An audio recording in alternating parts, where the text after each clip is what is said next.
My husband called me useless and broke up with me just moments before I planned to announce my pregnancy. He said he deserved something better, but he had no idea what he'd just unleashed. My name is Rebecca, and I need to tell you about the night that destroyed everything I thought I knew about my life. 3 years ago, I met him at a coffee shop downtown. He was charming, funny, and made me feel like I was the only woman in the world. We moved in together after 8 months, and I genuinely believed we were building something real together. I had been planning this moment for weeks. My 27th birthday party seemed like the perfect opportunity to share the news that would change our lives forever. I had discovered I was pregnant just 5 days earlier, and the joy I felt was overwhelming. I imagined his face when I would tell him, surrounded by our closest friends, that we were going to be parents. The apartment looked perfect that evening. I had spent the entire day decorating with string lights and preparing his favorite dishes. Our friends started arriving around 7, and the energy was infectious. Everyone was laughing, drinking wine, and celebrating. I kept touching the small gift box in my pocket, the one containing the positive pregnancy test, and a tiny pair of baby shoes I had bought that afternoon. Around 9 o'clock, I decided it was time. My heart was racing as I asked everyone to gather in the living room. I was about to make the announcement that would mark the beginning of our new chapter as a family. But before I could speak, he stepped forward with a serious expression I had never seen before. "Actually, I have something to say first," he announced to the room. The conversation died down, and I smiled, thinking maybe he had planned a surprise of his own. Instead, he pulled out a small box and handed it to me. For a split second, my heart soared, thinking it might be an engagement ring. "Open it," he said coldly. Inside was a folded piece of paper. My hands trembled as I unfolded it, and the words hit me like a physical blow. "You're useless. I deserve better. This relationship is over. Don't contact me again." The room fell silent. I looked up at him in shock, but his expression was stone cold. "I can't do this anymore," he said loud enough for everyone to hear. "You're holding me back, and I need someone who actually brings value to my life." I stood there, pregnant and humiliated, watching the man I loved walk out of our apartment and out of my life in front of 20 people. The gift box with the pregnancy announcement felt like it weighed 1,000 pounds in my pocket. My best friend immediately rushed to my side, but I was too stunned to cry. The guests began leaving awkwardly, offering half-hearted apologies and promises to call later. Within an hour, the apartment that had been full of laughter and celebration was empty except for me and the decorations that now felt like a cruel joke. That night, I sat on our bed, staring at the positive pregnancy test I had planned to show him. I was 27 years old, pregnant, and completely alone. The irony wasn't lost on me that I had spent 3 years of my life with someone who could deliver such devastating cruelty with calculated precision. This wasn't a moment of anger or poor judgment. This was planned humiliation. I had no idea that this devastating moment would eventually become the catalyst for the strongest version of myself I had ever imagined. 3 days passed in a blur of tears and confusion. I called in sick to work, barely able to function beyond basic necessities. My best friend Sarah came over every evening, bringing groceries and sitting with me in silence when words felt impossible. She had witnessed the entire spectacle at my birthday party, and her protective anger was almost more intense than my own hurt. "I want to key his car," she muttered on the second night, pacing around my living room like a caged animal. "I want to post screenshots of his dating profiles online. I want to call his mother and tell her what a monster she raised." "He's on dating apps?" I asked, though I wasn't sure why this surprised me anymore. "Multiple ones," she confirmed grimly. I checked after the party. His profiles are all active, some with photos I recognize from when you two were together. This whole thing was planned, Rebecca. He didn't just wake up that morning and decide to leave you. He's been preparing his exit strategy for months. On Thursday morning, I finally found the courage to share the secret I had been carrying. "I'm pregnant," I whispered as she handed me a cup of tea. Her face went through a series of emotions before settling on protective anger that made her previous rage look mild. "That fucking bastard," she muttered. "How far along?" "About 6 weeks," I replied, my hand instinctively moving to my still flat stomach. "I was going to tell him at the party. Can you believe that? I actually thought he would be happy." She held my hand while I cried again, but this time felt different. This time I was crying not just for the loss of our relationship, but for the family I had imagined we would become. I was also crying for the woman I had been, someone so eager to please that she had ignored red flags that now seemed glaringly obvious. "You know what we're going to do?" Sarah said after my tears subsided. "We're going to figure out exactly what kind of person you were living with. because I have a feeling there's a lot more to discover. That afternoon, I decided I needed to understand what had really happened. Something about his sudden cruelty didn't add up with the man I thought I knew, though I was beginning to realize I had never actually known him at all. I started looking through papers and documents we had shared over the past 3 years. What I found made my stomach turn in ways that had nothing to do with morning sickness.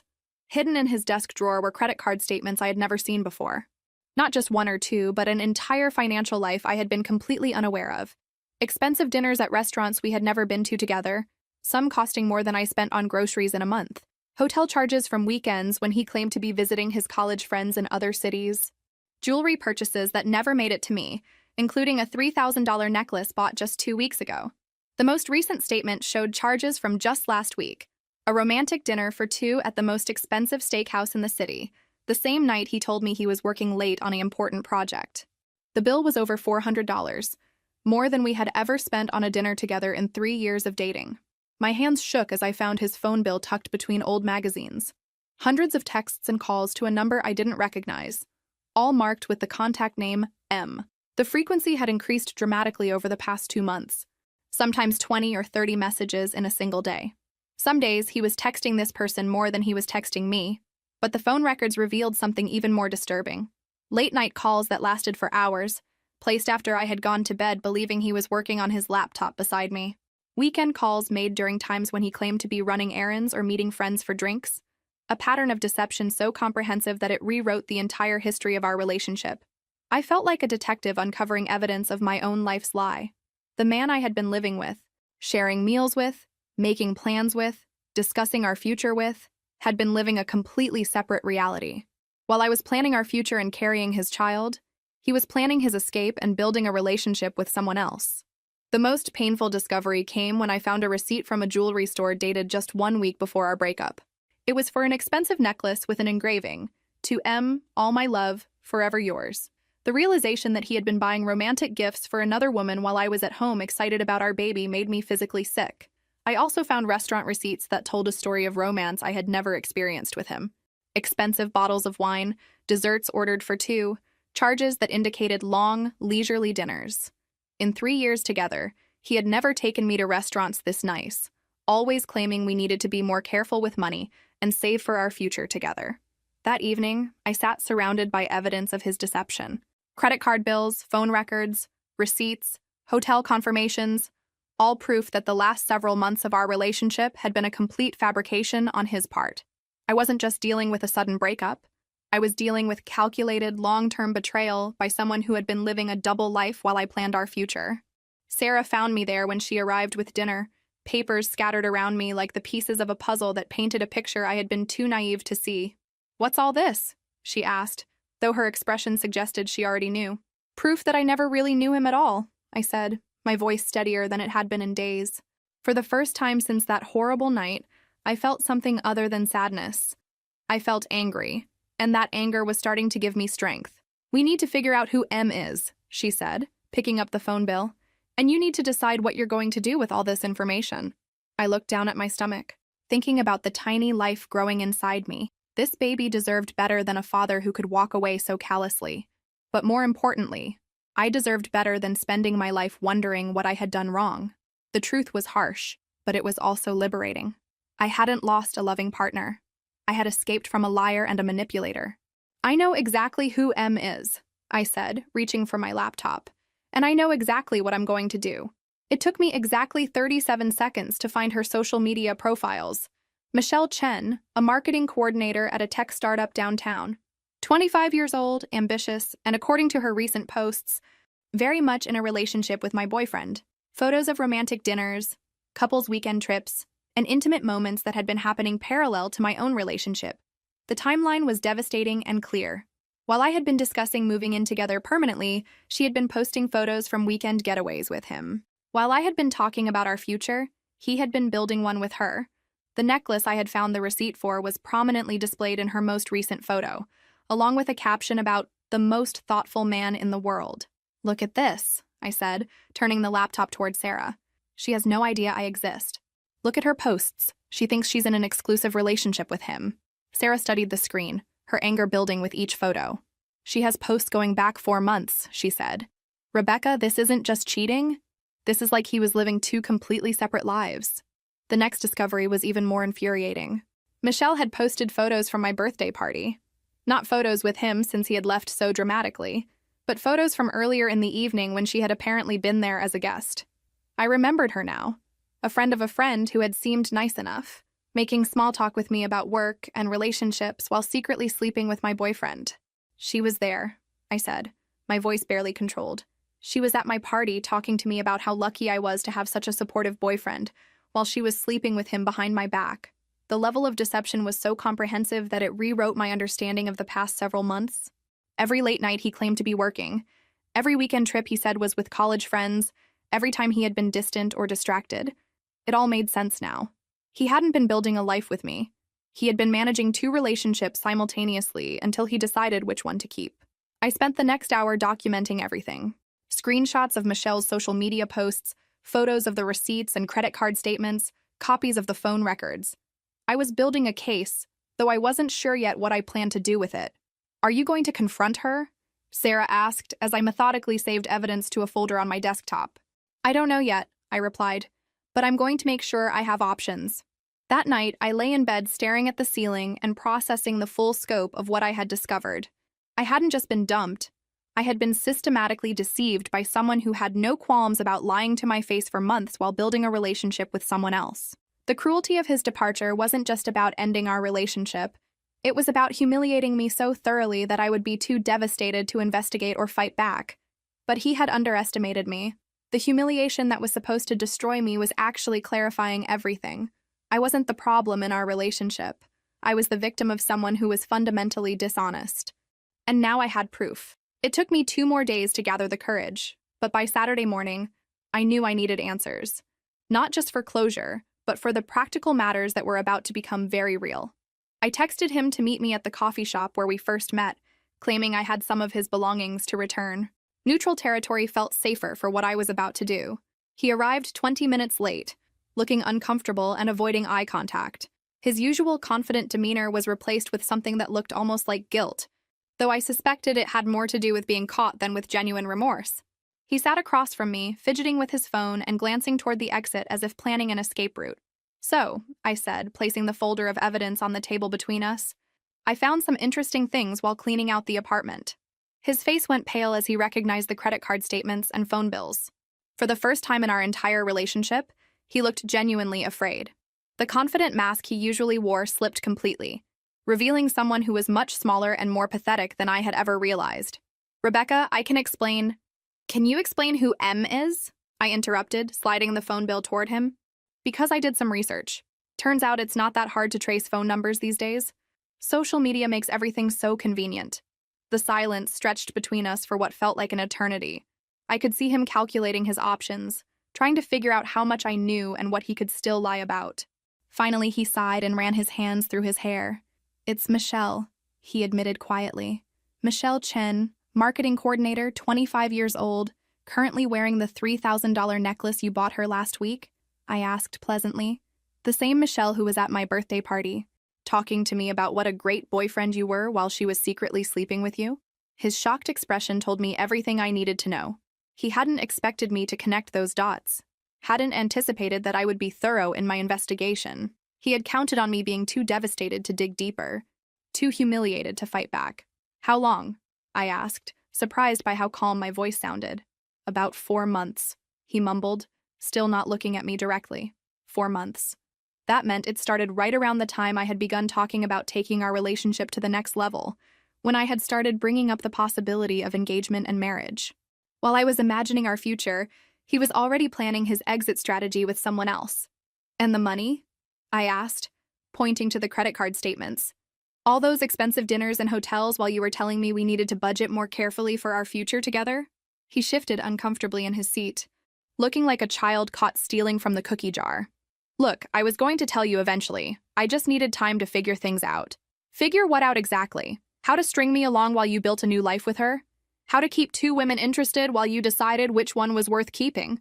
For the first time, he looked directly at me, and I saw something in his eyes I had never noticed before. A coldness that made me realize I had never truly known this person at all.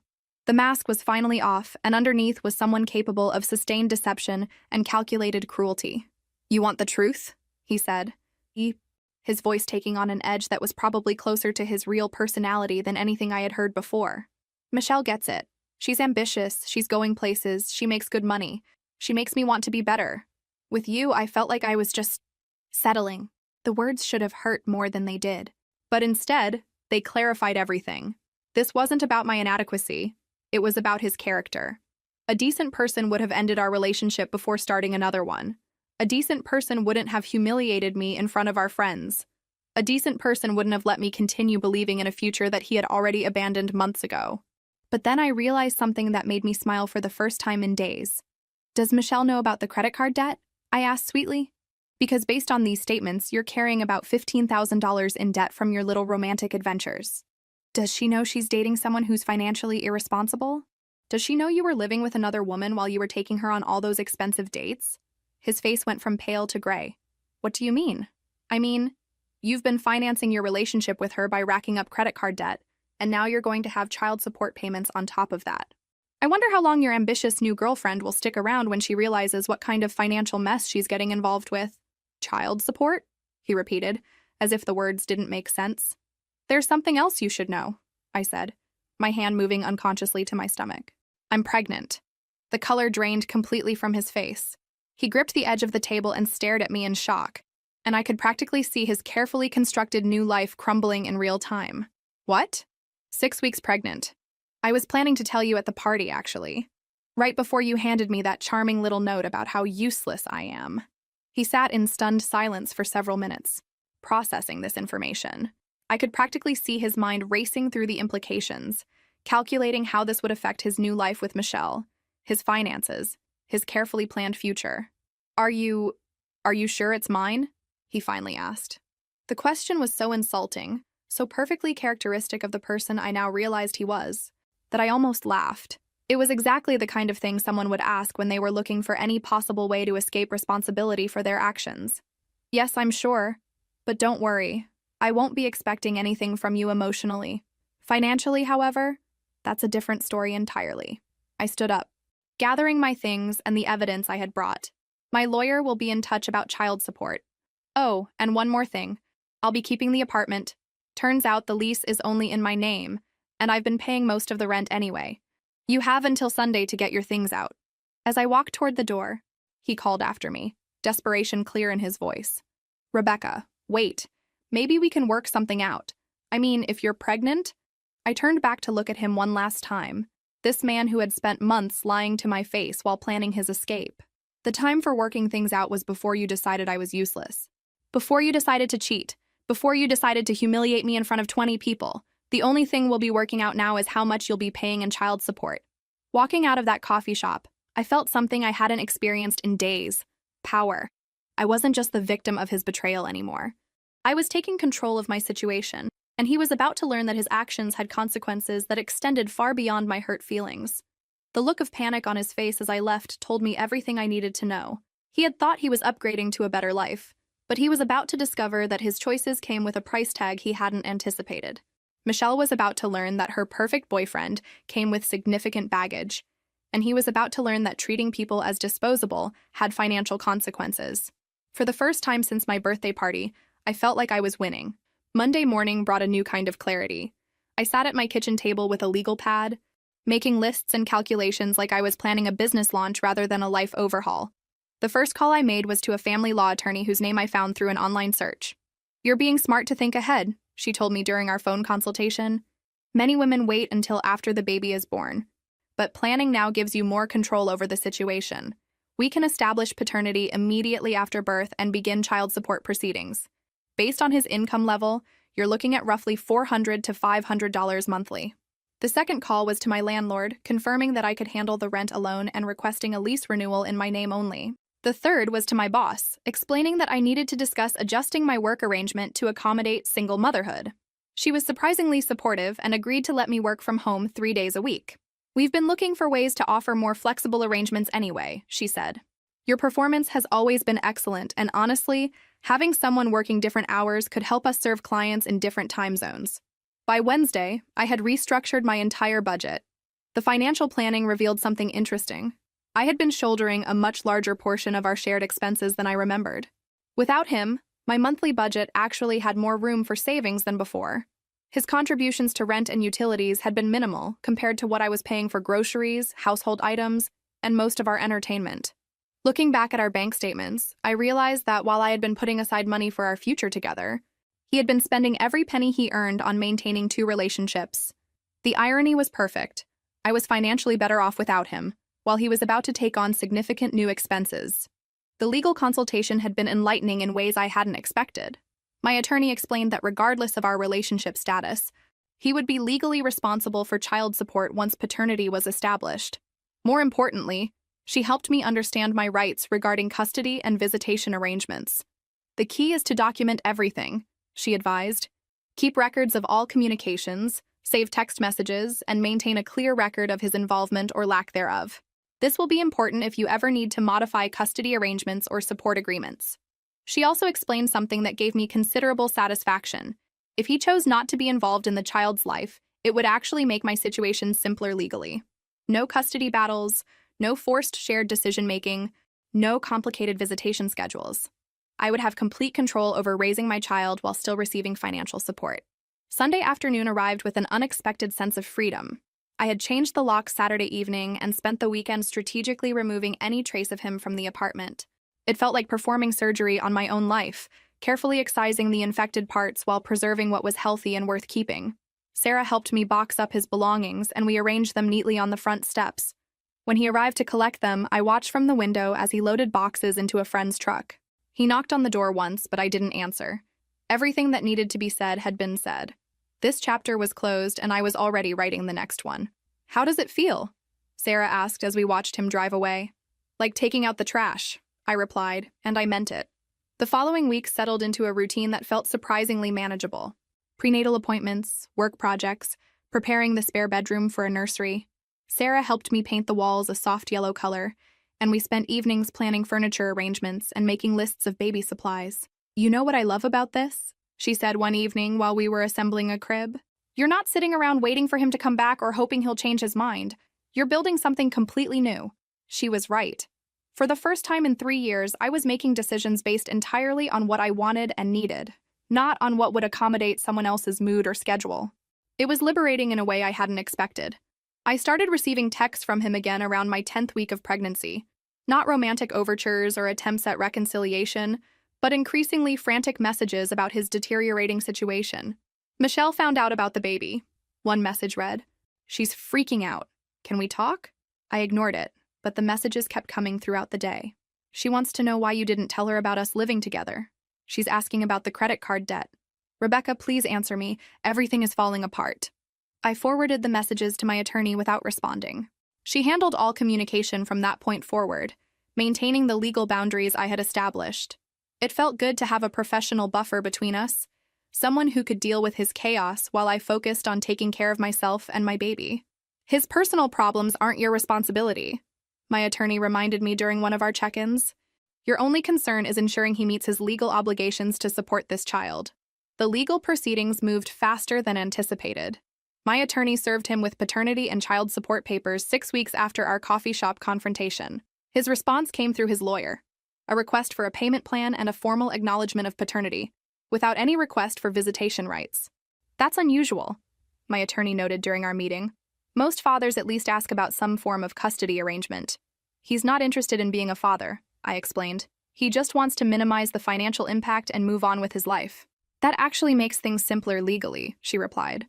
"We can establish a support order without having to negotiate visitation schedules or custody agreements. It's less complicated for everyone involved."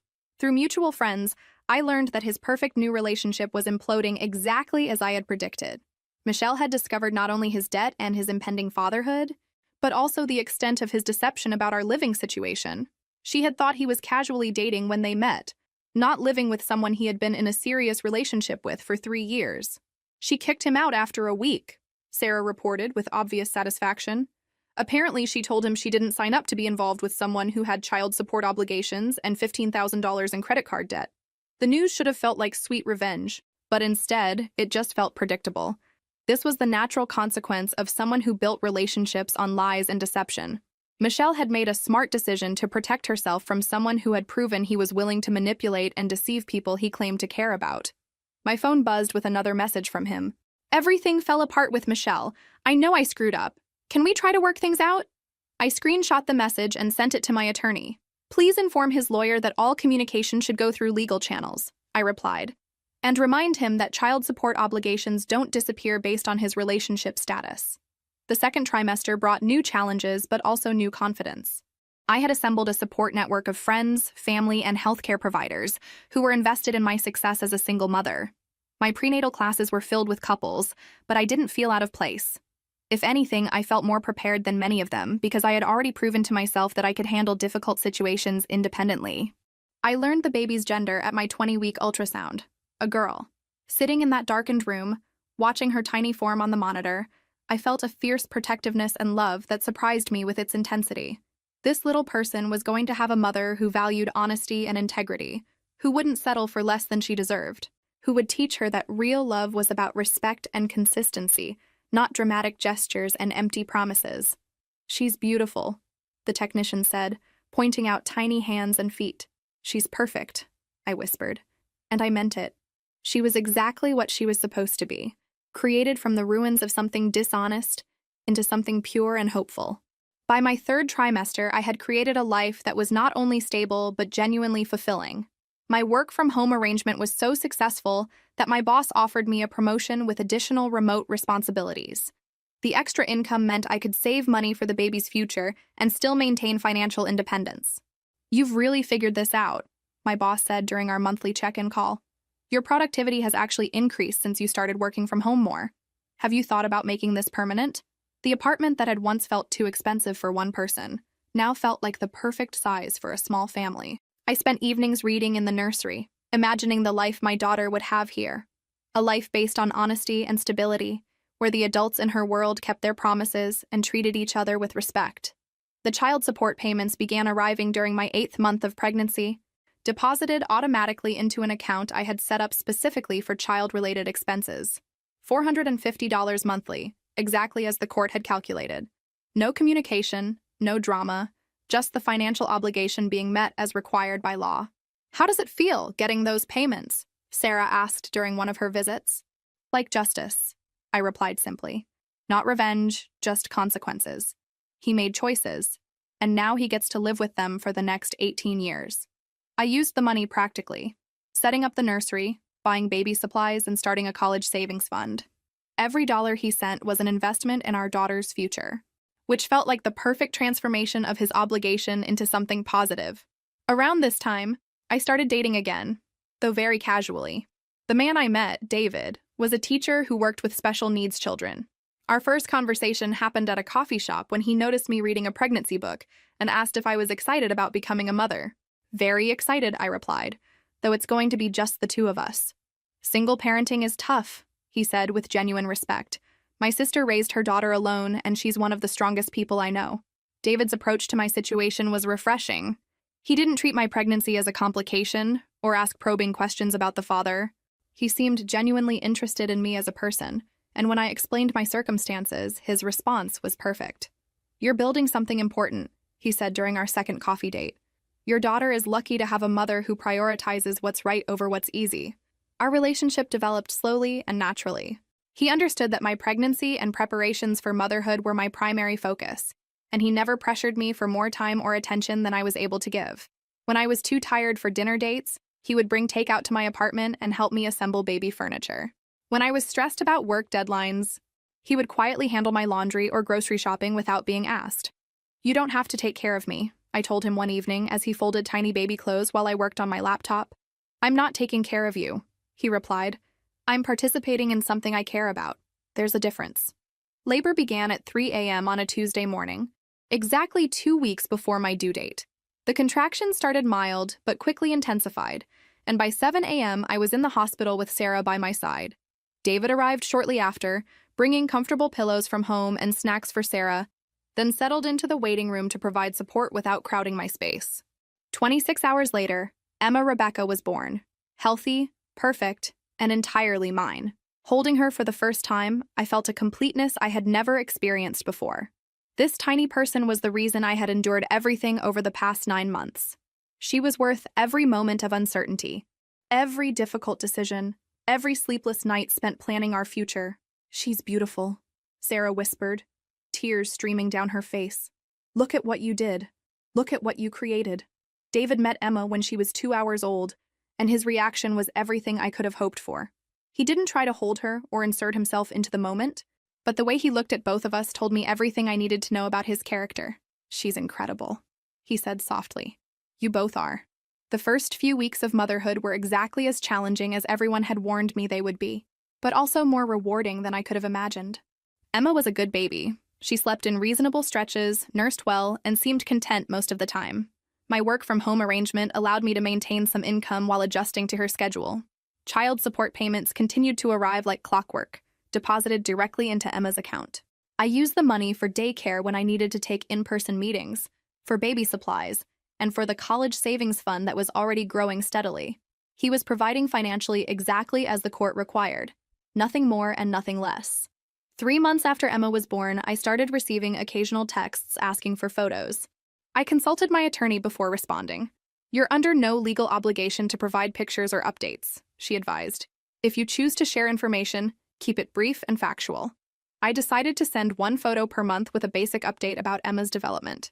Not because I felt sorry for him or hoped for reconciliation, but because I wanted Emma to know that I had been fair and reasonable if she ever asked about her father when she was older. "Emma is healthy and meeting all her developmental milestones," I would write alongside a single photo. No response necessary. He never asked to meet her or requested visitation rights. The monthly photos and updates seemed to satisfy whatever parental curiosity he had, while allowing him to maintain the distance he clearly preferred. When Emma was 6 months old, David asked if he could start staying over occasionally to help with night feedings. Our relationship had progressed to the point where this felt natural, and his help was genuinely appreciated during the challenging early months of motherhood. "Are you sure you want to sign up for this?" I asked him one night as he walked the floor with a fussy Emma at 2 a.m. "Dating a single mother isn't exactly what most people plan for." "I'm not dating a single mother," he replied, gently bouncing Emma until she settled. "I'm dating you, and you happen to be a mother. Everything else is just details." By Emma's first birthday, my life had stabilized into something I genuinely loved. I had been promoted again at work, giving me both financial security and the flexibility to be present for all of Emma's important moments. David and I had moved in together, creating a household that felt calm and supportive, rather than dramatic or uncertain. The birthday party I threw for Emma was small but perfect. Close friends, family members who had supported us throughout her first year, and David, who had become an integral part of our daily life. As I watched Emma discover cake for the first time, I thought about the birthday party that had changed everything exactly 2 years earlier. That woman could never have imagined this life. She had been so focused on trying to make someone love her that she had lost sight of her own worth and potential. This version of me didn't need anyone's approval or validation. I had built something beautiful from the wreckage of that public humiliation, and every day proved that his cruelty had been the best thing that ever happened to me. Around Emma's 15-month mark, I stopped sending the monthly photos.